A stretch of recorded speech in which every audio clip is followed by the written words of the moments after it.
नमस्कार, आप देख रहे हैं गैंग्स ऑफ राजस्थान और आपके साथ में विजेंद्र सोलंकी। राजस्थान में बीते कुछ सालों में लगातार गैंगवार जारी है। वर्चस्व की जंग में गोलियों की आवाज राजस्थान में गूंजती है तो कहीं पुलिस और गैंग के बीच में कानून के इकबाल के लिए गोलियां चलती हैं। लेकिन आज जिस गैंगस्टर की क्राइम कुंडली आपको बताने वाले हैं वो राजस्थान का हिस्ट्री शीटर है।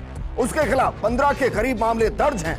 भरतपुर से लेकर जयपुर तक इसका क्रिमिनल रिकॉर्ड मिलता है और कमाल की बात यह है कि इसका जन्म एक पुलिस वाले के घर में हुआ, लेकिन इसने जवानी में गैंगस्टर बनने की राह चुनी। पिता कानून का रखवाला और बेटा कानून का गुनहगार।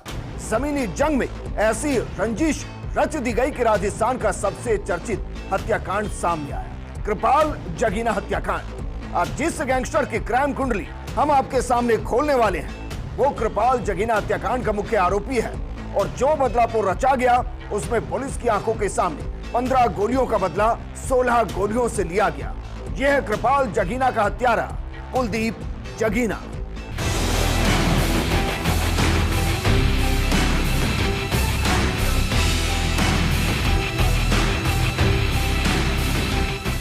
कुलदीप जगीना जिसकी रोडवेज बस में गोली मारकर हत्या कर दी गई, वो भी तब जब उसको पेशी पर लेकर जाया जा रहा था।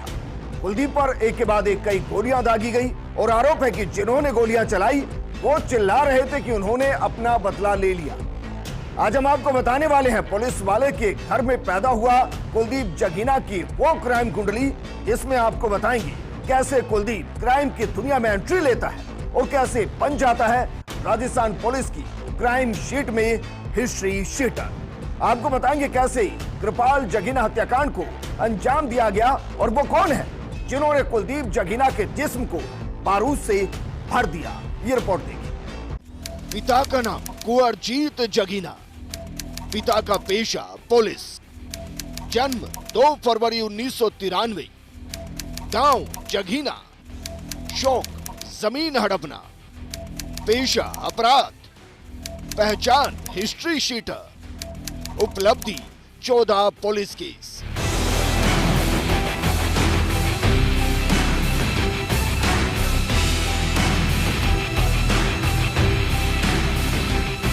पुलिस में तैनात कुंवरजीत सिंह के घर में 2 फरवरी 1993 को एक बच्चा पैदा होता है। नाम रखा जाता है कुलदीप जगीना। पिता सोचता है कि बेटा बड़ा होकर पिता का नाम रोशन करेगा, पूरा राजस्थान बेटे के नाम से उसको पहचानेगा। आज पूरा राजस्थान पिता को बेटे के नाम से पहचानता जरूर है, लेकिन ये पहचान किसी भी पिता को मंजूर नहीं होगी और महज 30 साल की उम्र में एक पिता को अपने बेटे की अर्थी को कंधा देना पड़े, ये भी कोई पिता नहीं चाहता होगा। लेकिन कुलदीप जगीना के शरीर को गोलियों से छलनी कर दिया गया। उसको रोडवेज बस में गैंगवार में मार दिया।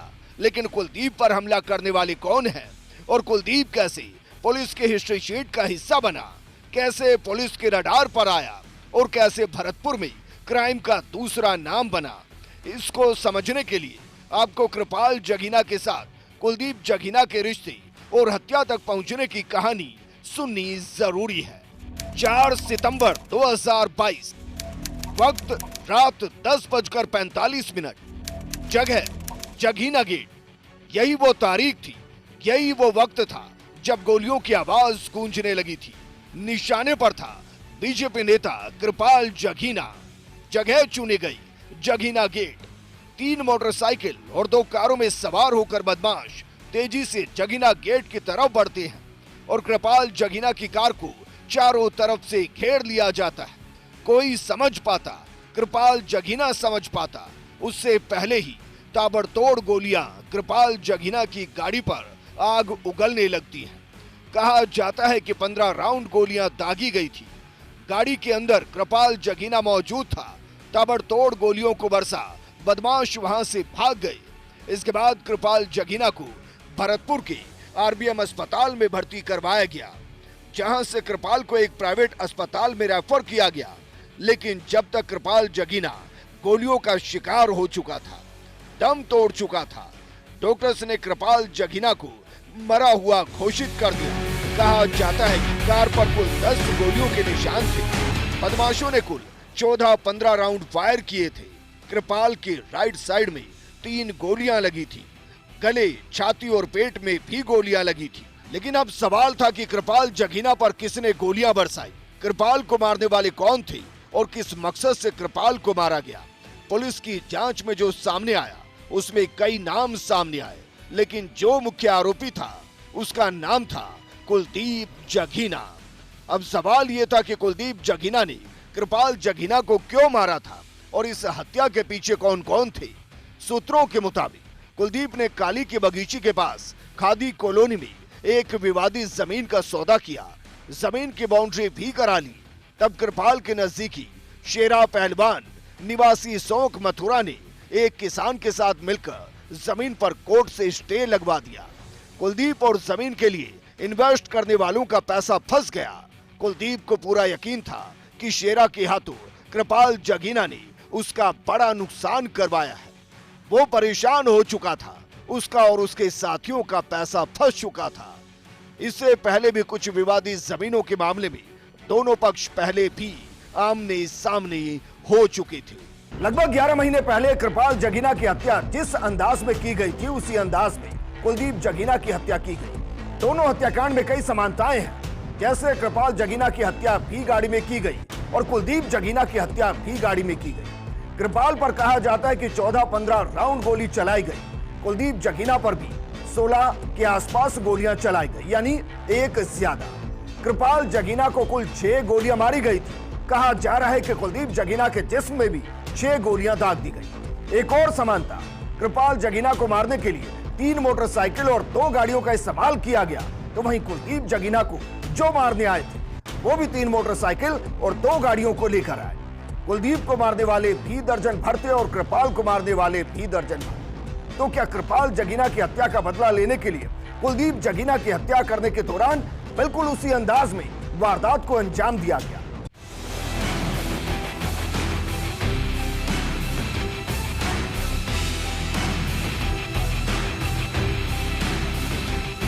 कुलदीप जगीना का नाम कृपाल जगीना की हत्या के बाद ही सुर्खियों में आया।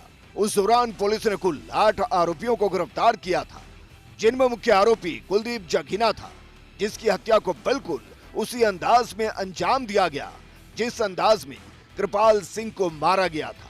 लेकिन अब आपको बताते हैं कि इसके अलावा कुलदीप जगीना ने कौन कौन से अपराध किए और कैसे विधायक विश्वेंद्र सिंह ने कुलदीप सिंह को सरेंडर करवाया था। 13 फरवरी 2018 ये वो तारीख थी जिस दिन कुलदीप जगीना ने नगर निगम में मनोनीत पार्षद गोविंद सिंह पर हमला कर दिया था।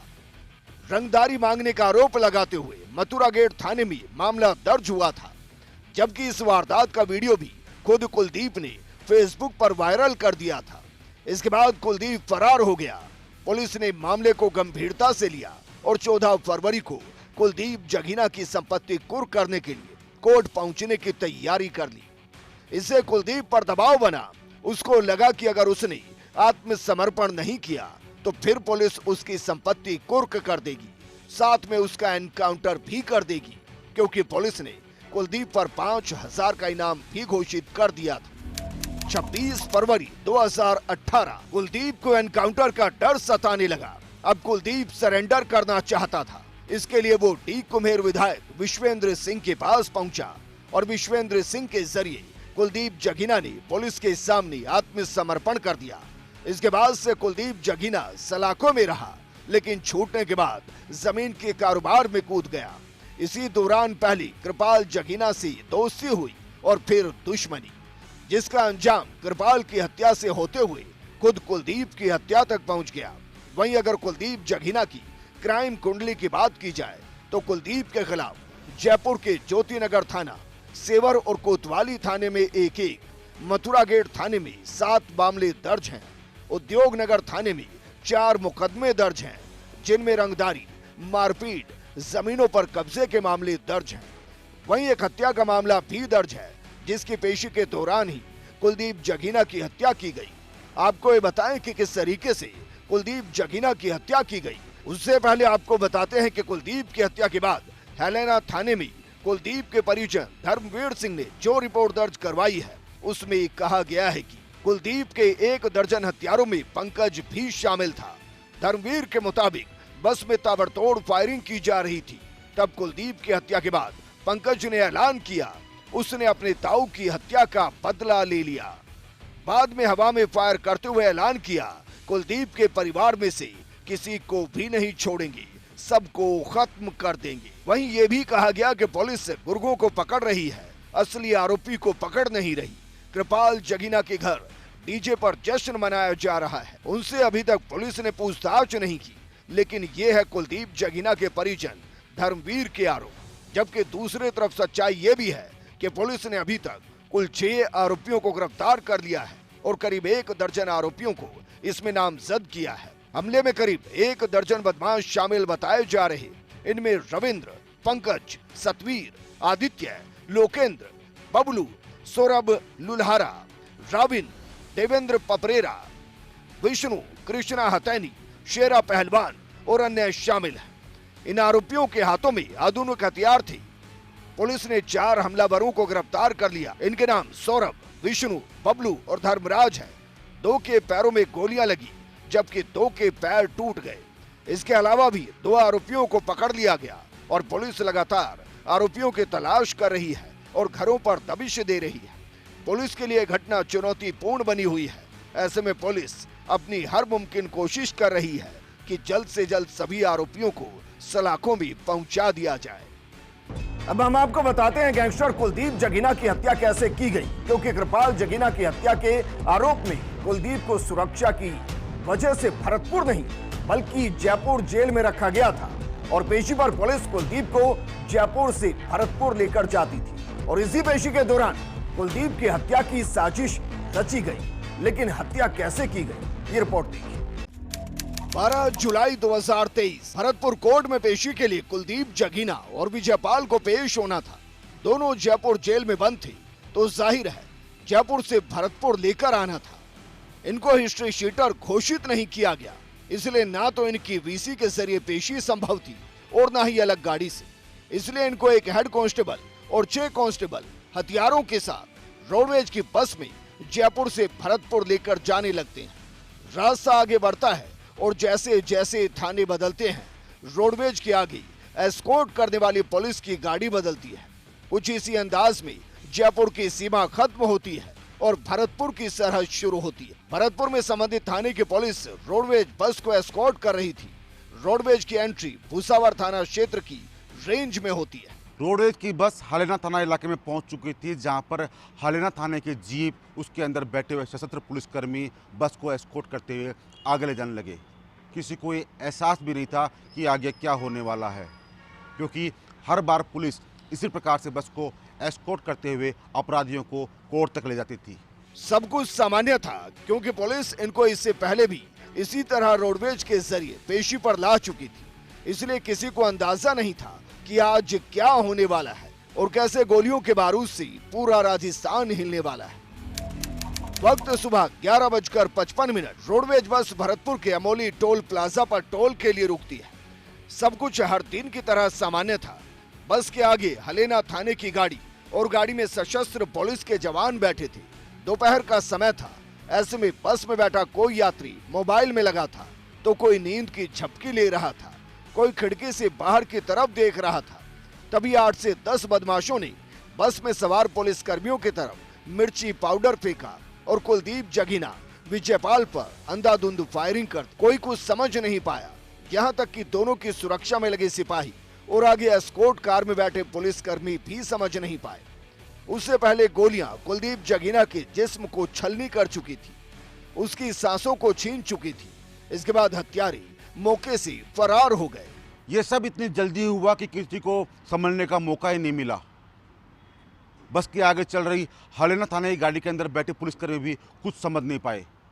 रोडवेज बस में बैठे हुए यात्री सहम गए, लेकिन अचानक हुई इस फायरिंग की घटना ने आसपास के लोगों में दहशत पैदा कर दी। घटना के 1 से 2 मिनट बाद जब पुलिसकर्मियों ने कुलदीप और विजयपाल को संभाला तो समझ में आया कि कुलदीप गोलियां लगने की वजह से बस के फ्लोर पर लहूलुहान हालत में पड़ा है। वहीं विजयपाल भी खून से सना हुआ डरा सहमा सीट के नीचे पड़ा है। पुलिस ने तुरंत प्रभाव से कुलदीप जगीना को अस्पताल पहुंचाया और पुलिस के आला अधिकारियों को घटनाक्रम की जानकारी दी। सूचना मिलते ही पुलिस के आला अधिकारी मौके पर पहुंचे तो उन्हें फिर से सूचना मिली कि अस्पताल में कुलदीप जगीना को डॉक्टर्स ने मृत घोषित कर दिया। ये बात भरतपुर में ही नहीं, पूरे राजस्थान में आग की तरह फैल गई। जहां रुकेंगे एक छोटे से ब्रेक के लिए, लेकिन आप कहीं मत जाएगा। ब्रेक के बाद आपको बताएंगे कुलदीप की हत्या के बाद कैसे पुलिस के हाथों से हत्यारे भाग चल रहे थे, मुखबिर की सूचना से कैसे पुलिस को बड़ी सफलता मिली और कैसे जंगल में फायरिंग के बीच में कुलदीप जगीना के हत्यारों को पकड़ा गया। एक छोटे से ब्रेक के बाद जल्द लौटते हैं।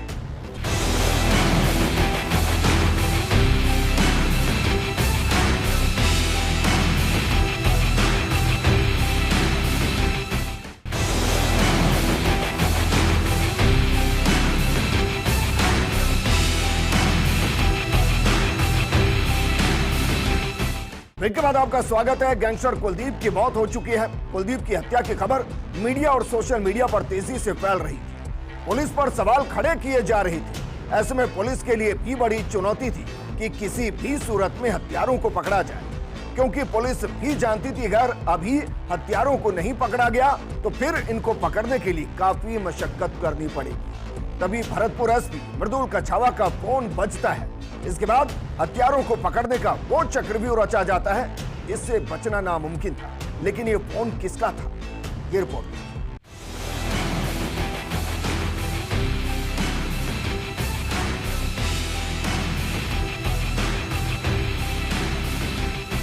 भरतपुर के अमोली टोल नाके पर हुई सनसनीखेज हत्याकांड के बाद भरतपुर पुलिस अधीक्षक मृदुल कछावा ने बिना देरी किए एक्शन शुरू किया।